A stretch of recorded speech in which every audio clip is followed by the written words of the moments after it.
Ce soir, devant le HSBC, Parti communiste, le Front de gauche, ont manifesté. Pourquoi? Parce qu'il y a début du mois, il y a un nouveau scandale de fraude fiscale qui a éclaté. 180 milliards d'euros de fraude fiscale au niveau international, près de 6 milliards rien que pour les clients français d'HSBC. Quand on sait que les scandales de fraude fiscale se multiplient à la même vitesse que les politiques d'austérité qui sont imposées au peuple, aux collectivités et aux États alors qu'elles sont injustes et inefficaces, et ben on a décidé d'organiser ce rassemblement pour dénoncer ce nouveau scandale qui vient d'éclater et exiger que des mesures soient prises pour que ça ne puisse plus se reproduire, pour montrer aussi qu'il y a les moyens, en s'attaquant à la fraude fiscale, de déployer de nouvelles recettes supplémentaires pour les États, pour les collectivités, pour répondre aux besoins des citoyens en matière d'emploi, en matière de logement, de santé, d'éducation, etc., tout simplement pour leur permettre de vivre dignement. On sait qu'en France, la fraude fiscale est atteint des montants entre 60 et 80 milliards d'euros,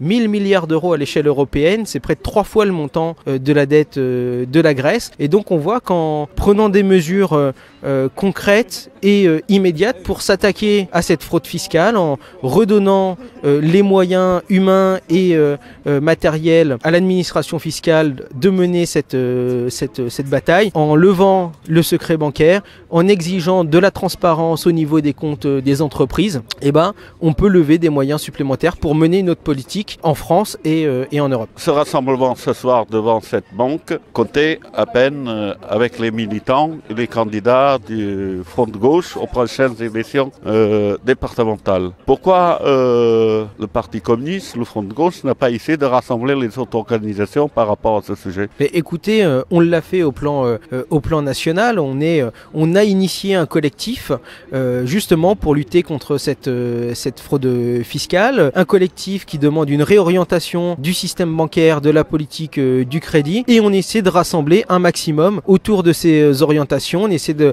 travailler avec toutes celles et ceux qui souhaitent s'y associer, qu'ils soient socialistes, qu'ils soient écologiques, qu'ils soient communistes, du Front de gauche ou des syndicalistes, des militants associatifs, des citoyens qui ont envie de s'engager. On a pris l'initiative d'organiser ce rassemblement devant la banque HSBC d'Orléans il y a seulement quelques jours. Donc on a décidé de l'organiser, de le maintenir, et on était quand même assez nombreux avec de nombreux candidats du Front de gauche à l'élection départementale qui étaient présents. C'était l'une des premières initiatives qu'on menait sur Orléans. On va continuer, que ce soit sur l'agglo orléanaise, que ce soit dans le département et nationalement, à multiplier ce genre d'initiatives et à inviter l'ensemble des formations qui souhaitent s'y associer. Lors des élections départementales, il y a 3 candidats du Parti communiste Front de gauche qui mettent en jeu leur siège. Vous pensez que vous pouvez obtenir le renouvellement de ces 3 sièges, voire plus? Écoutez,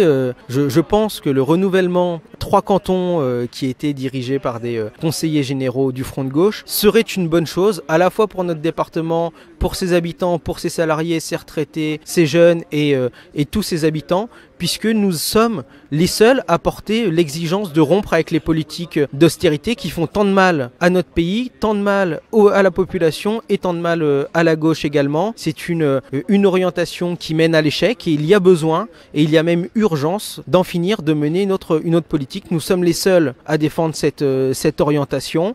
On espère être plus nombreux encore au département du Loiret à porter cette exigence qu'il y ait une véritable politique de gauche qui soit menée, une politique alternative à l'austérité, continuer de rassembler très largement pour construire ce projet et le rendre majoritaire pour que enfin il y ait une véritable réponse aux urgences sociales qui s'expriment et qui sont plus criantes chaque jour. Voilà, ce rassemblement, on l'a initié, c'est un début, mais le rassemblement de cette gauche debout contre l'austérité, cette gauche qui ne se résigne pas, qui ne se plie pas à la finance, qui ne trahit pas non plus sur ses orientations, avec des candidats et peut-être des élus, je l'espère, plus nombreux encore, sur lesquels les gens pourront compter, qui porteront la voix de celles et ceux à qui on ne donne jamais la parole. Donc c'est ce à quoi on s'attache dans le cadre de ces élections départementales. Et le rassemblement, il est là, il est porté par ces candidatures soutenues par le Front de gauche, soutenues par le MRC, soutenues par le Parti communiste, par le Parti de gauche, par l'ensemble des formations du Front de gauche, par des citoyens également. Et ce rassemblement, il est là. Le rassemblement, ce n'est pas que des organisations politiques, c'est la représentation de l'ensemble des forces vives du département. Et c'est ce qu'on a réussi à faire avec la moitié des 84 candidatures qui ne sont membres d'aucune force politique du Front de gauche, mais qui sont des citoyens qui n'en peuvent plus de ces politiques d'austérité, qui ont décidé d'imposer d'autres choix, de défendre une autre orientation. Ce sont des syndicalistes, ce sont des militants associatifs, ce sont d'anciens socialistes, écologistes ou électeurs de ces partis-là qui ont décidé de défendre une autre politique à gauche. Un récent sondage donne comme étant possible la victoire au départemental, au niveau national, pas simplement encore Orléans, du Front National. Vous pensez quoi ? Écoutez, nous on va s'attacher à ce qu'il n'y ait pas un seul conseiller départemental Front National dans notre département et à ce qu'il y ait le moins possible d'élus du Front National au plan national. Ce sont des personnes qui défendent l'individualisme, la haine, la division des individus entre eux, qui défendent ce système capitaliste et les politiques d'austérité qui sont imposées. Il n'y a rien de bon à attendre de ces candidatures quand on regarde leur vote, que ce soit dans les conseils municipaux, régionaux dans lesquels ils sont élus. Ils votent contre tout ce qui est soutien à l'emploi associatif, tout ce qui fait du social, le logement social, tout ce qui fait du lien social, tout ce qui vient en aide à des associations, à des personnes en difficulté, contre la culture, contre le sport. Voilà, c'est ça la réalité du Front National dans les Pourtant, le message que vous venez d'énoncer ne passe pas dans la population. Pourquoi ?